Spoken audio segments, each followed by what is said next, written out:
आमे जाऊँ गोटा नुआ जगह को चलन जीवा बस है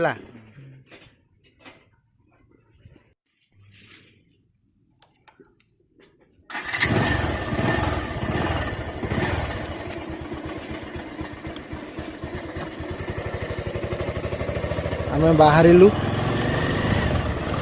आमे कोठी की जीवु जगह को उठिल सालेपुर आड़े जीवा शिशुआरू कोठी पशिबा राइट साइड हां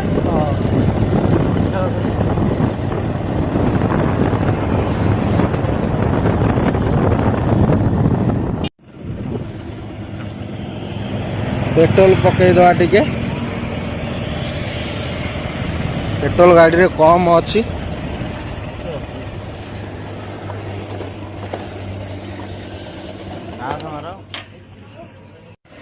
पेट्रोल पका सरीगला चलतु जीवा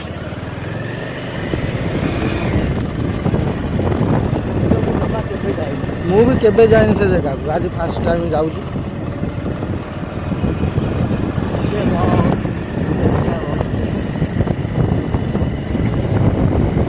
आसिकी पहुँची गलु मेन रोड रे आसिकी डाण पटे पशिकी आसी शिशुआ ब्यारेज रे पहुँची गलु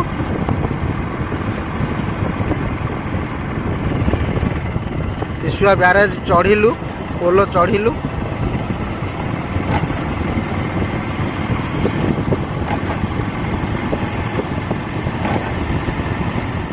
आमे आसी पहुँची गलु केशवनगर ब्रिज उपरे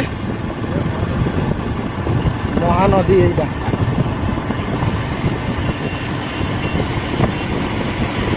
आसी पहुँची गलु कटक जिला केशवनगर ब्लॉक ओड़ोपड़ा ग्रामर बाबा गिरिधारी मठरे आसतु जीवा ए मठ मालिकार भी मध्य लेखा अच्छी बाबा को साक्षात करवा मठ विषय पचारि बुझा आसतु भितर को जाऊँ आमे बहुत रहस्य मूल्य गिरिधारी मठ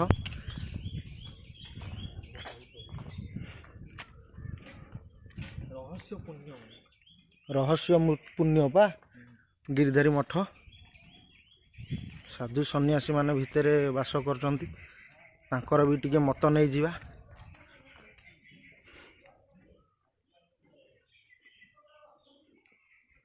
भितर को जीवा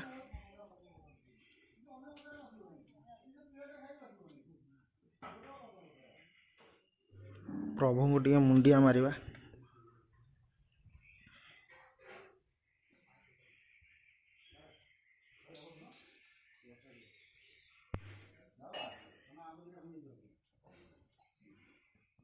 तृतीय जुगर माँ बृंदावती एठी 3 थर परिक्रमा कर साइला परे सेठी जाएंगी साउंडटा शुणिबे भजन कीर्तन साउंड कान देइकरी से होल पटे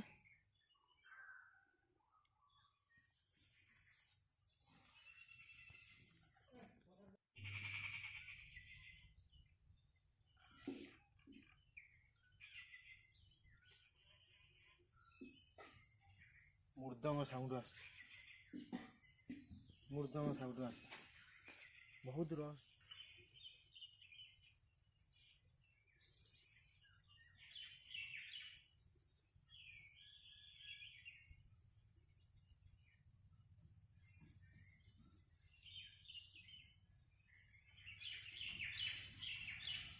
कौन साउंड सुआ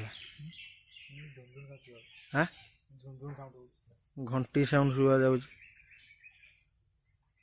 झुंझुण सुआ जाऊ यही फांक पटे कान देले शुभा जाए खास करी संक्रांति अमावास्या बेसी शुभा जाए भजन कीर्तन साउंड बाबा समाधि कतिक आम टे जाऊँ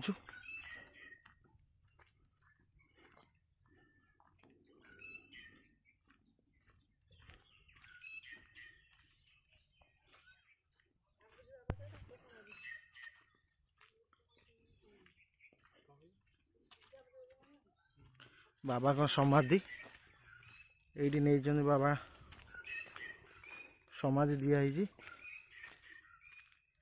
हूँ बाबा समाधि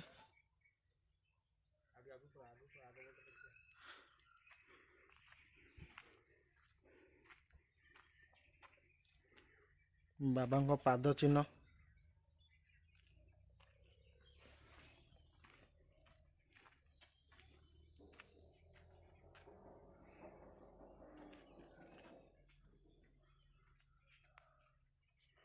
ବୁଝିବା ମାଳିକାରେ ବି ମଧ୍ୟ ଲେଖା ଅଛି ଏ ମଠ ବିଷୟରେ। ବାବାଙ୍କୁ ସାକ୍ଷାତ କରିବା, ଏ ମଠ ବିଷୟରେ ସବୁ କଥା ଆଲୋଚନା କରିବା। ବାବା ନମସ୍କାର। ଏ ଗିରିଧାରୀ ମଠର ରହସ୍ୟ କ'ଣ ଟିକେ ଆମକୁ କହିବେ? ଆପଣ କେତେ ଦିନ ହେଲା ରହିଲେ ଏ ମଠରେ? ଏ ମଠ କେତେ ବର୍ଷର? ମଠଟା ଆଜ୍ଞା ହେଉଛି 6-7 ବର୍ଷର ମଠ। ଆଜ୍ଞା। ତାପରେ 6-7 ବର୍ଷ ଭିତରେ ଆମେ ଯେତେବେଳେ ଆସିକି ଏଠି ପହଞ୍ଚିଲୁ, ଆଜ୍ଞା ମାନେ ଆମର ଆଗରୁ ସବୁ ଯେଉଁ ବାବାମାନେ ଥିଲେ ସେ ସବୁ ଯାହା ଯାହା କହିଛନ୍ତି ଆମେ ସେଇଆକୁ କହୁଛୁ। ଆଉ ତାଠୁ ଅଧିକା ଆମେ କିଛି ଜାଣିନୁ ନା କିଛି କହିବି ପାରିବୁ ନା, ଦେଖିଲୁ ସବୁ। ଆଉ ମୁଁ ଏଇ ଅଳ୍ପ ଦିନ ହେବ ବାବା ଦେହାନ୍ତ ହେଲା ପରେ ମୋତେ ଚାର୍ଜ ଦିଆହେଇଛି। ବାବାଙ୍କ ଦେହାନ୍ତ କେତେ ଦିନ ହେଲା ହେଲାଣି? ତଥାପି 2 ବର୍ଷ ପାଖାପାଖି ହେଲା। 2 ବର୍ଷ ପାଖାପାଖି। ତାପରେ ସେ ସବୁ ଯାହା କହନ୍ତି ସେମିତି ଆସନ୍ତି ସବୁ, ଯାହା ସବୁ କହନ୍ତି ସେଇଟା ମୁଁ କହିବି। ଆଉ କ'ଣ ସେଠି କାନ ଦେଲା ବେଳକୁ ଭଜନ କୀର୍ତ୍ତନ ଶୁଭା ଯାଉଛି। ଭଜନ କୀର୍ତ୍ତନ ଶୁଗାଯାଏ, କିନ୍ତୁ ଶୁଣ, ଭଜନ କୀର୍ତ୍ତନ ଶୁଗାଯାଏ। ଆମେ ବି ଶୁଣିଲୁ, ଶୁଭା ଯାଉଛି। ଶୁଣନ୍ତୁ କହୁଛି, ଆମର ପୂର୍ଣ୍ଣିମା ସଂକ୍ରାନ୍ତିରେ ଟିକେ ଭଲକିରି ମାନେ ଶୁଗାଯାଏ। ଆଉ ଅଲଗା ଟାଇମ୍ରେ ଯେଉଁମାନେ ଆସିବେ, ଯଦି ଆମର ସେ ତ୍ରିପୁରା ଚଉରା ଯଦି ପରିକ୍ରମା କରିକି 3 ଥର ପରିକ୍ରମା କରିକି ଆସିକି ଯଦି ଶୁଣିଲେ ତାଙ୍କୁ ଅଟୋମେଟିକ୍ ସିଏ ବାଦ୍ୟ ଶୁଣେଇବ। ଆଉ ଖାଲି ତୁମେ କୁଆଡ଼େ ଯାଇଥିବ ଆସିବା କାନରେ ଦେବା ସେମିତି ବହୁତ କମ୍। ନାଇଁ ଆମକୁ ଖାଲି ମୃଦଙ୍ଗ ସାଉଣ୍ଡ ଶୁଭା ଗଲା। ଶୁଣନ୍ତୁ କହୁଛି, କାହାକୁ କେମିତି ଶୁଗାଯିବ ସେମିତି କିଛି ତୁମର ରାଶି ଯାହା ତାଙ୍କର ରାଶି କ'ଣ ସେଇଆ। କିନ୍ତୁ ସବୁ ମାନେ ତୁମ ଯେଉଁ ଘରୁ ବାହାରିଛ, ତାକୁ କ'ଣ ଏଇଠି ଶୁଣିବା ପାଇଁ ବାହାରିଥିଲ? ତାକୁ କୁଆଡ଼େ ଆସିଥିଲ ଗୋଟେ ଏମିତି ଆମର ଶୁଣିଲେ କାନରେ ଦେଇଦେବା ଶୁଣିବା। ତେଣୁକରି ଏ ହେଉଛି କଥା। ସେଇଟା ସବୁଦିନେ ଚାଲୁଛି। ଆବାସଟା ସବୁଦିନ ହେଉଛି, କିନ୍ତୁ ପୂର୍ଣ୍ଣିମା ସଂକ୍ରାନ୍ତିରେ ଟିକେ ବେଶୀ ହୁଏ। ଆଉ ଅଲଗା ଦିନେ ସମୟ ନେଇକି ହୁଏ। ଆଉ ରାତିରେ ଆପଣ ଶୁଣନ୍ତୁ। ହଁ, ତାପରେ ଆମର ଧ୍ୱନିଟା ଚାଲିଛି ପ୍ରାୟ ମଠ ହେବା ବେଳଠାରୁ। ମଠ ଯେବେଠାରୁ ହେଇଛି ମାନେ ସ୍ଥାପନ କରାହେଇଛି ସେଦିନ ଠାରୁ ମୁଁ ଧ୍ୱନି ଚାଲିଛି। ଯେଉଁ ବାବା ତା ପୂର୍ବରୁ ରହିବେ ସେ ତାର ଧ୍ୱନିକି ବଞ୍ଚେଇକି ରଖିବେ। ଯେତେ ସବୁ ଆସନ୍ତି ଆମର ସବୁ ଭାବରେ ପବ୍ଲିକ୍ ସବୁ ତାଙ୍କର କାମ ହେଉଛି ଧ୍ୱନିରେ। ଆମର ହେଉଛି ଧ୍ୱନି ବିଭୂତି ହେଉଛି ସବୁ କାମରେ ଲାଗେ, ପ୍ରତ୍ୟେକ କାମରେ। ଯିଏ ମାନସିକ କରିବ ତାର ପୂର୍ଣ୍ଣ ହେବ ମାନେ ବିଭୂତି ନେଲେ ସେ ଲଗେଇବେ। ଆଉ ଛୁଆ ପିଲାଠୁ ବଡ଼ ପର୍ଯ୍ୟନ୍ତ ଯାହା ମାନସିକ କରିବ ସବୁ ପୂରଣ ହେବ। ଏମିତି କୌଣସି କାହାର ଫେଲ୍ ହେଇନାହିଁ। ଆଉ ମାନେ କାହାର ତ ଫେଲ୍ ହେଇନାହିଁ ମୋର ଜାଣିବା ଠାରୁ। ଆପଣ ଏକୁଟିଆ ଅଛନ୍ତି ମଠରେ? ହଁ। ଖାଇବା ପିଇବା ବି ଏଇଠି? ହଁ, ଯାହା ନୀତି କରିବୁ ଖାଇବୁ। ପଦାକୁ ଯିବାର ନାହିଁ। ପଦାକୁ ଯିବାର ନାହିଁ। ଯାହା ହାତରେ ତିଆରି କରିବୁ ଖାଇବୁ ସାଦା, ବିନା ପିଆଜ ରସୁଣ। ଆଉ ଏଇସବୁ କଥା ବାବା ସବୁ ଏଇମାନେ ଏଇଆ କହନ୍ତି। ଆମ ଆଗରୁ ଯେଉଁ ତାପରେ ଆମର ସେ ତ୍ରିପୁରା ଚଉରାରେ ସେଠି ହେଉଛି, ସେଠି ଗୋଟେ 42 ଚାବି ଅଛି। ସେ ଚାବି କିଏ କେତେବେଳେ ଖୋଲିବ ଆମେ କହିପାରିବା ନାହିଁ। ସେଠି କିନ୍ତୁ ଅଛି କୁଆଡ଼େ ପକାଉଛି, ସେଠି ସବୁ ଅଛି ତାଙ୍କର ପୋଥି ସବୁ। ମୁଁ ଶୁଣିଥିଲି କ'ଣ ଶାବଳ ପକେଇଲେ ଭିତରକୁ ପଳେଇଗଲେ। ସେଇଟା ହେଉଛି ଆମର ଏଇ ଯେଉଁ ଘର ଭିତରେ ଦେଖୁନାହାନ୍ତି, ସେଇଟା ହେଉଛି ଶୂନ୍ୟ ଛାତ। ତା ଭିତରେ ଉପରେ ଛାତ ନାହିଁ, ଖାଲି ଯେତିକି ଆମର ଠାକୁର ସ୍ଥାପନା କରାହେଇଛି ସେ ସ୍ଥାପନାରେ ଅଛି ଛାତ। ଆଉ ସବୁ ଗୁଡ଼ାକ ମାନେ ଫାଙ୍କା। ବାକି ସେଠି ଶାବ କୁଆଡ଼େ ଯିବ ତା ମାରିଲେ କିଛି ଜଣାପଡ଼ିବ। ମାଟିଟା ତ ଉପରୁ ଧର ଉଞ୍ଚା ହେଇଛି, ଏଠି ପୁରା ଉଞ୍ଚା ତଳ ମାଟି କେମିତି ଅଛି ଦେଖୁଛ କି? ମାଟି ଅଛି। ମନେକ ବାଉଣ୍ଡରୀଟା ଆମର ଏମିତି ବୁଲି ଯାଇଛି, ଏମିତି ବୁଲିଛି। ଏଠି ସେଠି ଗଛ ହେଇଛି ନା ନାହିଁ, ଜଷ୍ଟ ସେଇଆ। ଶାବଳ ପକେଇଲେ ଏଠି ଶାବଳ ମାରିବା ମାନେ କୁଆଡ଼େ ଯିବ ଆମେ କହିପାରିବା? ସେ ଜଷ୍ଟ ଏଠି ଯାହା ଦେଖିବେ ସେଠି ସେଇଆ। ତା ଭିତରେ ଗଛ ବି ଅଛି, କଦମ ଗଛ, ଅଲଗା ଅଲଗା ଗଛ ସବୁ ଅଛି। ତା ଭିତରେ ଆମର ଯେଉଁ ଏଠି ମେନ୍ ପଣ୍ଡିତ ଯିଏ ସିଏ ବି ଯାଇପାରିବେନି। ସେ ଯିବେ ଯେ ସେଇଠୁ ମାନେ ସେ ଏଇଠି ବାହାରେ ଦର୍ଶନ କରିବେ, ସେଇଠି ଖାଲି ଯାହା ଅନେଇବେ ଆସିବେ, କିଛି ନାହିଁ। ତା ଭିତରେ ଏହା ମୁଁ କହୁଛି, ଯାହା ଗଛ ଦେଖିଲେ। ଆପଣ ଯାଇଛନ୍ତି?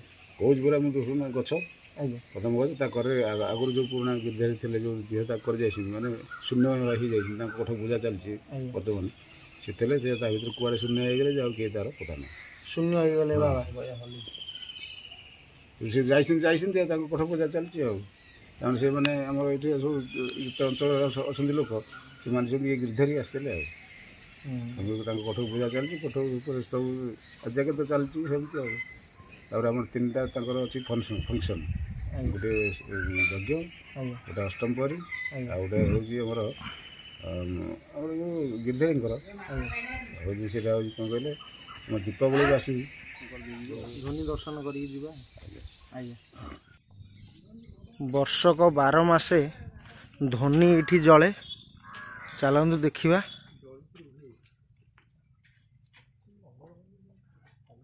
ଏଠି ଜଳୁଛି ଧ୍ୱନି, ଦେଖନ୍ତୁ ଏମିତି ଜଳିକି ବି ରୁହେ। ବିଭୂତି ମାରୁଛନ୍ତି ବାବା। ବିଭୂତି ଉପରେ ଆମର ସମସ୍ତଙ୍କର ବିଶ୍ୱାସ ଆଉ, ବୁଝିଲେ କି? ବାବା ବିଭୂତି ମାରିକି ଗଲେ।